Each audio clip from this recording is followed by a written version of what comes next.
आरोपी निलेश चव्हाणला पुण्यात आणलं. पिंपरी चिंचवड पोलिसांनी नेपाळ बॉर्डरवरून घेतलं ताब्यात. आज न्यायालयात हजर करणार. पीक नुकसान भरपाईच्या मदत रकमेत कपात. 3 ऐवजी 2 हेक्टर पर्यंतच मिळणार मदत. सीमेलगतच्या राज्यांमध्ये आज मॉक ड्रिल. नागरी सुरक्षा सरावासाठी ऑपरेशन शील्ड.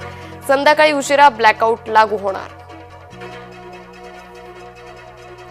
तुर्की एअरलाइन्स सोबत करार रद्द करा. भारत सरकारचे इंडिगो कंपनीला निर्देश. भारत तुर्की राजनैतिक तणावाच्या पार्श्वभूमीवर निर्णय.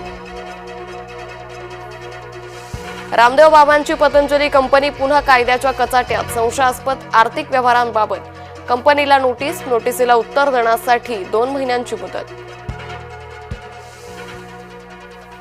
थायलंडमध्ये वाघाचा भारतीय पर्यटकावर हल्ला. फुकेतच्या टायगर किंगडम मधली घटना. वाघाच्या हल्ल्याचा व्हिडिओ व्हायरल.